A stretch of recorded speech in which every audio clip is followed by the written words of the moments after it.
checked some Christmas trees down here we planted last spring. I noticed there was some deer damage, so we're gonna go down here to our lower field and see what the issue is.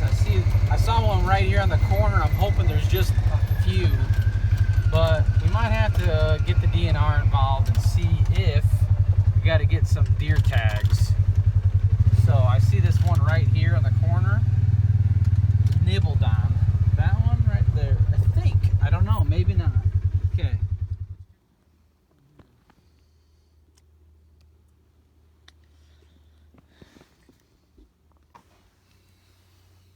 See this right here?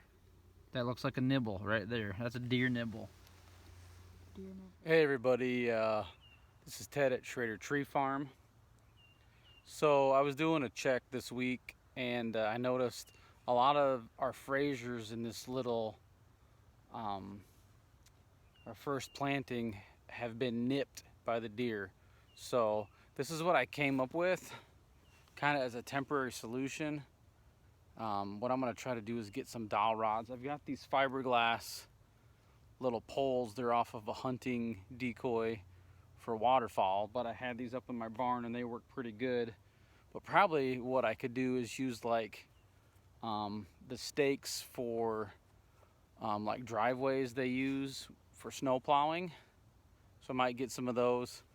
But I've got like 130 trees out here that I need to wrap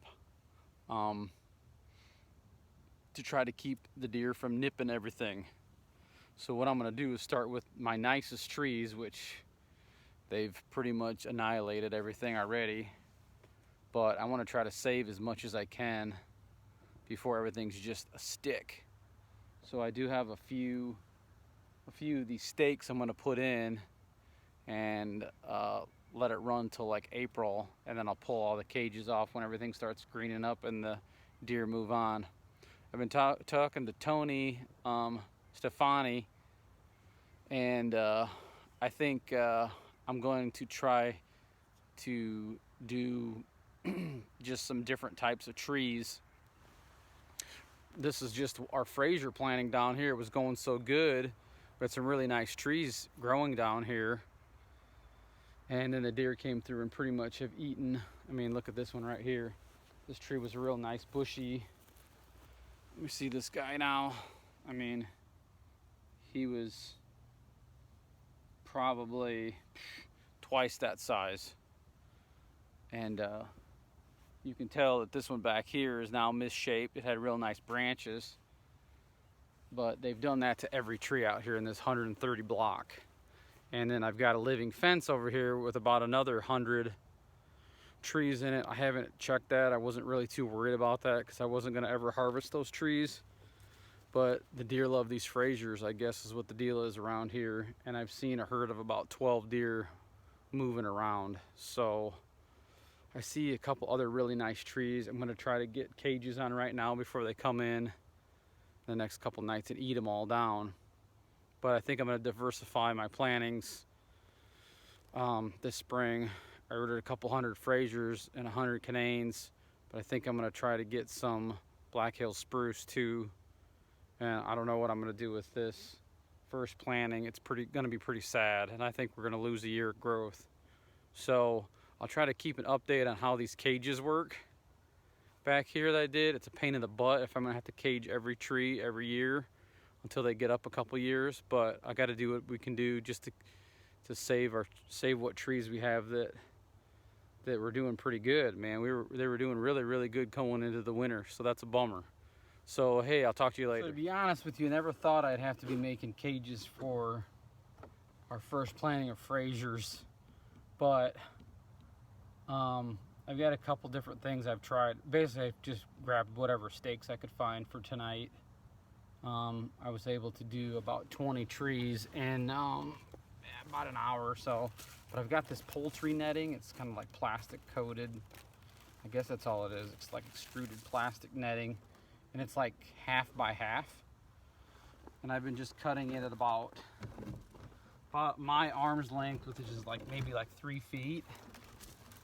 It's got a real sharp utility knife. This stuff, I tried scissors, but a real sharp utility knife is like the best way I found to do it. So, just going to show you how I did it real quick. So this is like a 4-foot roll. And then I fold it in half to kind of find the middle of it. So you're making yourself like a 2x3.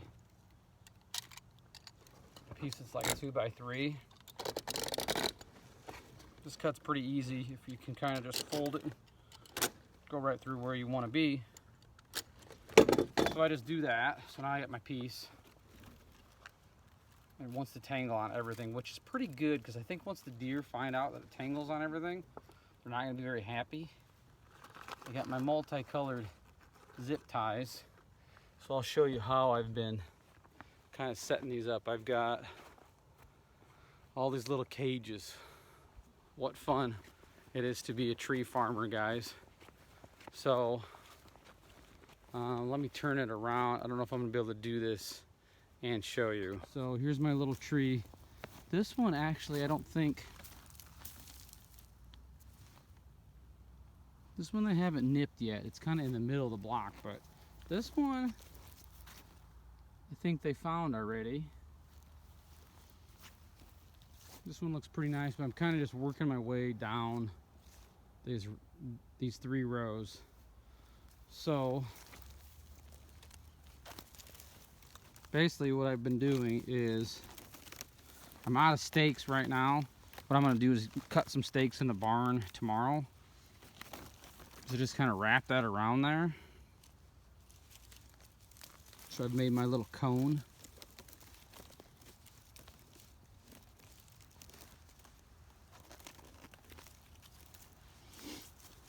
So I've got my cone on there.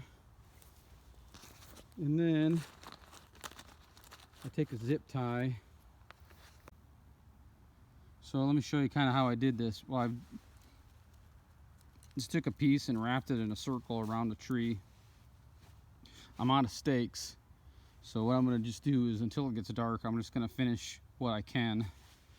I just, where these 2 overlapped it, I put a zip tie, and then I'm going to come back with a stake and kind of weave it in through here, because I know we're going to get some wind and it'll blow these things everywhere. And then on the top, I just kind of folded it over so the deer can't like put their head down in there and eat the tops off. So I don't know how easy it is to see with the snow in the background.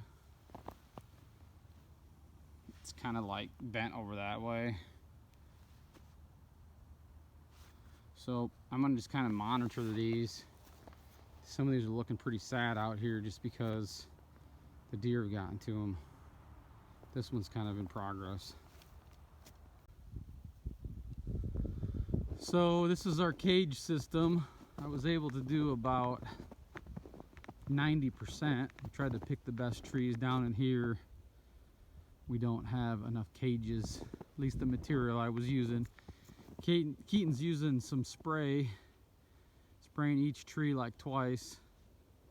Even in the cages he's spraying through the mesh, but what a mess. I think we're going to be able to save most of these, but it's going to set us back probably a year. And then some of these that are really bad, we're going to have to pull. I mean, this one right here is terrible.